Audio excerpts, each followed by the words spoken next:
In chapter 41 of Moby Dick, Ishmael resumes telling the story and says that he, as one of the crew, swore an oath to follow Captain Ahab on his quenchless feud.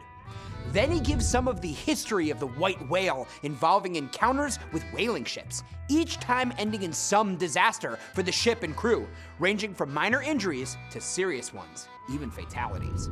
Moby Dick has grown to have quite a reputation with sailors, among whom the stories of the whale became ever more fantastical and filled with superstition.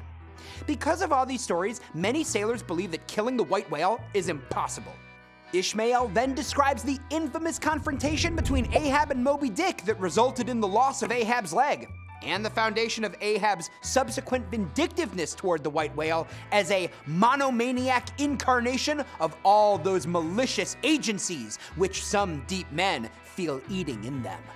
To Ahab, Moby Dick is his sworn enemy, though whether Ahab views the whale as representing God, Satan, or both is unclear. In chapter 42 of Moby Dick, Ishmael explains his reaction to the tales of Moby Dick by saying, "It was the whiteness of the whale that above all things appalled me." He notes that whiteness can be both a positive and negative symbol, in an aside about the aspects of the color white that make it frightening. He lists several positive associations of white: innocence, purity, joy, superiority.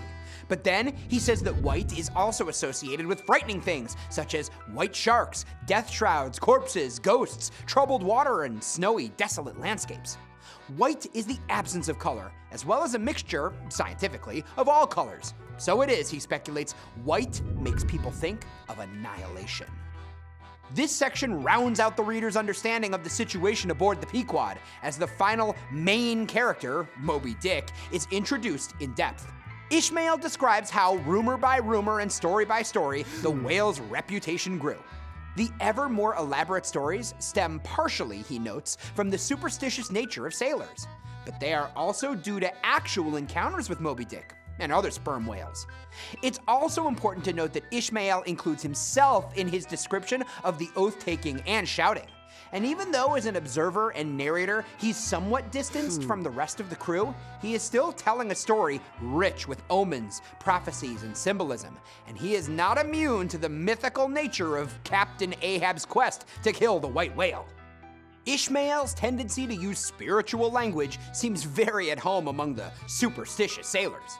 In keeping with this spiritualizing of all things whale-related, Ishmael reveals that in the early days of whaling, other types of whales were hunted, but not sperm whales. Many sailors believed that, although other leviathans might be hopefully pursued, yet to chase and point lances at such an apparition as the sperm whale was not for mortal men.